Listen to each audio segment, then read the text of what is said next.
What's down? Ang down, ang babang-baba, yung mga Pilipino.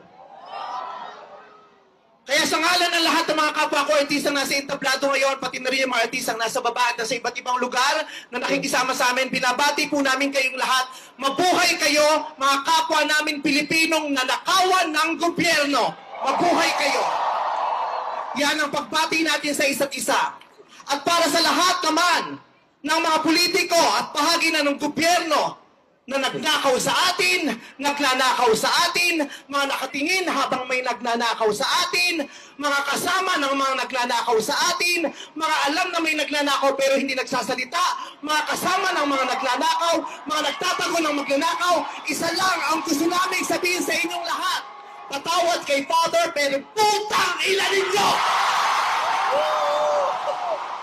Puta-puta ng mga putang ina nyo! Katatapos lang ng misa, pero Panginoon, patawarin nyo kami, pero totoo yan. Ito ang wika ng lahat ng mga Pilipinong ninakawan. Putang ina nyo!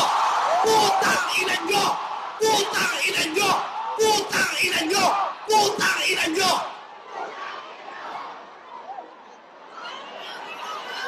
Putang ina nyo! Tapos na ang panahon ng mga bababait at ng mga resilient. Ang mga mababait, ginago. Ang mga resilient, tinarantado. Hindi nauubra sa atin yung bait-baitan, kimikimian, tahimik-tahimikan, patawad pero hindi po. Hindi ko sisimplihan, hindi ko babaitan ang mensahe ko ngayon dahil hindi naman sila mababait.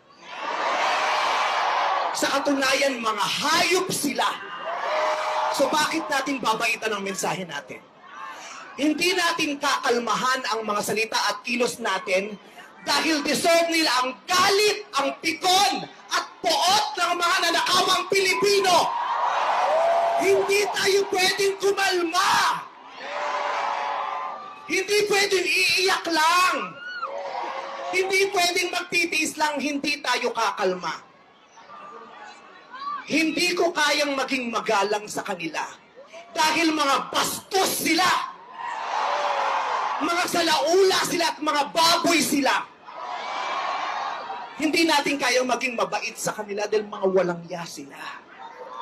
Hindi pwede. Hindi pwede. Yung mabait ka lang, mabuting asal ka, hindi uubra sa kanila ang mabuting asal at mabait lang kasi nga mga demonyo sila. Kaya tama yan. Sumigaw lahat ng galit. Lahat ng galit na galit. Ang hindi matatapos ang galit bukas. Ang ipalalinig ang galit hanggang hindi makulong ang mga putang inang magnanakaw. Hindi tayong pwede magalit lang ngayon. Kailangan hanggang bukas, kailangan sa susunod na linggo, kailangan sa susunod na buwan, hanggang umabot ng ilang taon hanggat hindi sila nauubos. Walang mawawala sa atin kasi ubos na tayo. Kaya ang gagawin natin ngayon ay babawi na tayo. Ikulong ang mga magnanakaw. Para sa akin, hindi nga sapat ang kulong. Dapat patayin ang mga korap na magnanakaw. Ibalik ang death penalty para sa mga korap. Para patayin ang mga magnanakaw, ikulong pati pamilya nila. Dapat gumawa ng batas ang pamahalaan para ibalik ang death penalty. Pasensya na po, Father. Alam kong ayaw mo ng death penalty. Ipagdasal mo na lang ako.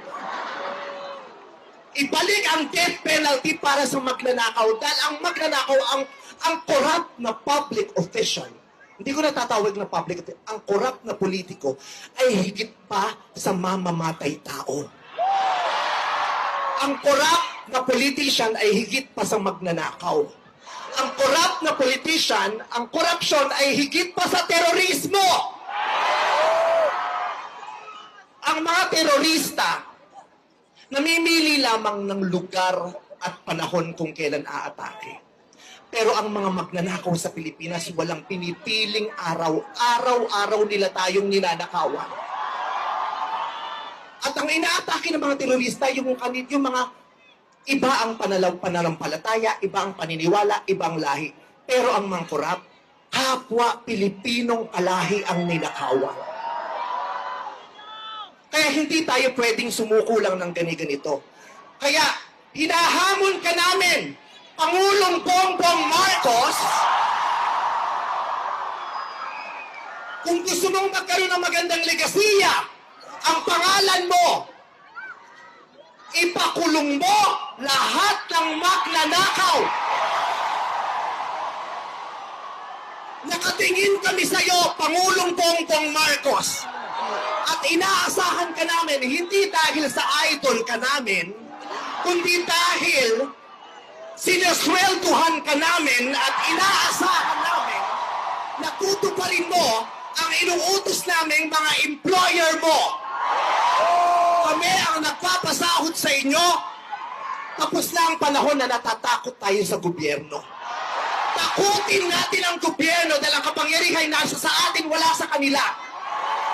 Nakatingin kami sa inyo. Ipakulong lahat ipakulong. Bawiin ang mga ari-arian. Bawiin ang mga ari-arian. Pati atay, i-donate, ibigay ang atay. Pati mata, i-donate, walang ititira kasi nga, hindi tayo pwedeng maawa dahil mga putang ina nila. Maraming salamat sa inyong lahat. Sasamahan namin kayo hanggang mamaya. Isa pa, putang ina nyo! Father, I Sobra na, tama na. Sobra na, tama na. Sobra na, tama na. Okay. Kulong na yan! Kulong na yan. Kulong na yan! Mga kurakot! Kulong na yan! Mga... Okay, sige po. Ramdam niyo po ba yung galit niya? Hindi halata. Pero alam niyo po ba sa ating simbahan may tinatawag na righteous indignation? Righteous dapat, righteous. Dapat nagagalit po na... Galit.